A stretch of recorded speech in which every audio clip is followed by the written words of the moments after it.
Transportation Secretary. Isa po sa kanyang mga inianunsyo ay yung pag-suspend dito sa dapat ay nakaschedule ipatupad sa March 15 na cashless sa tollway payments dahil para sa kanya ito ay anti-poor. Sa tingin nyo, conforme po ba kayo at suportado niya yung hakbang na ito ni Secretary Hison? Nakikita ko naman yung punto ni Secretary Hison, no? Dahil hindi naman lahat dumadaan ng tollways, yung mga madalang dumaan, wala silang easy pass o wala sila yung RFID. So magiging abala naman sila kung bawa dumadaan ka lang doon isang beses sa isang buwan, then natural wala kang RFID. Pero ang dapat bigyan ng atensyon ni Secretary, kasi ako dumadaan ako dito sa NLEX halos araw-araw Una-una yung sistema hindi pa perpekto, marami pa ring mga sirang mga RFID reader. Yes. At pangalawa, kahit kagaya ko na madalas ako sa North and South, hindi tugma So kukuha ka pa ng ibang sistema sa North, ibang sa South, at abala yan para sa atin. Meron na kasing plano yan na isahin na lang para, para kahit pumunta ka sa Tarlac, pumunta ka sa Subic Highway, iisa na lang. Yun ang dapat ayusin para maging kombinyente sa ating mga mananakay at yung mga dumadaan doon. So, kumbaga yung sasakyan mo, isang sticker lang ididikit doon kahit saan ka pumunta, Luzon o Southern Luzon o Northern Luzon. Hindi mo na kailangang iba-iba pa yung ipaloloadan mo na sticker. Tama.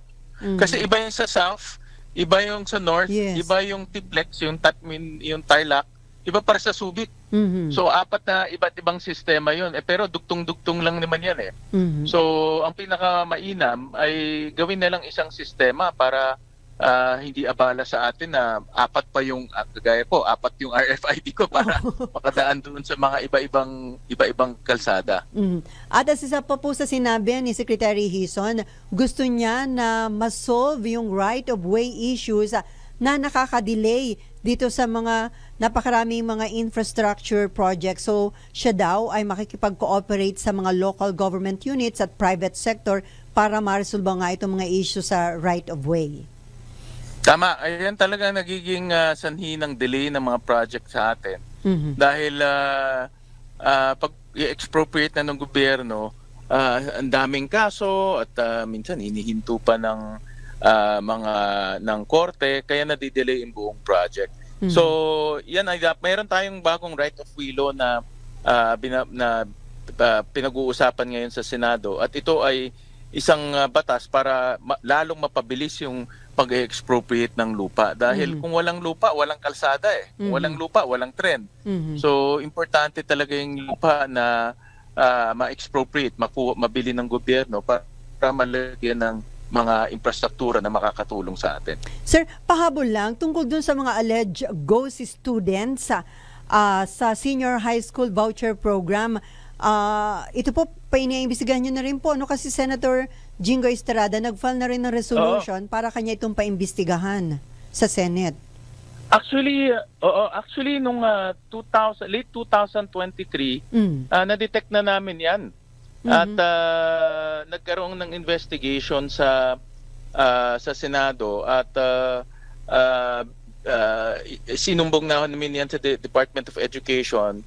At in fairness to them, ay hinigpitan nila yung kanilang mga guidelines at gumawa sila ng mga sarili nilang investigasyon kung sino-sino itong mga eskwelahan na ito. Marami talagang ganyan. Kasi yung voucher, pag nakuha mo, pera na yun So ang ginagawa ng mga ibang hindi maayos, gumagawa sila ng ghost students para makasingil ng voucher.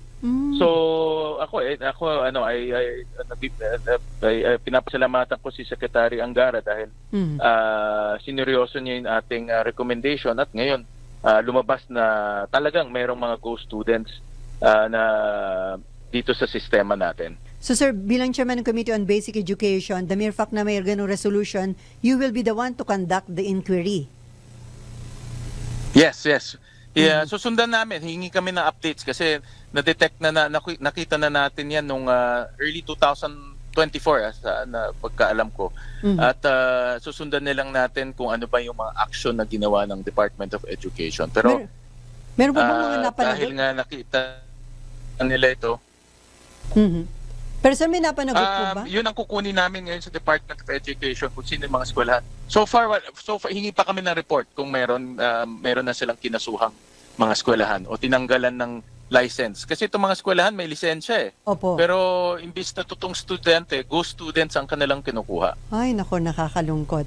Nako, anyway, nako, inabala ko Oo kayo, nga. alam ko, punta kayo ng wedding. So, maraming salamat po, May Senator isang kasal Win. ako dito. Salamat sa oras niyo. Thank you, Thank Feli. you, sir. Maraming salamat. Thank you. Yan po mga kaibigan, Senator Win Gatchalian.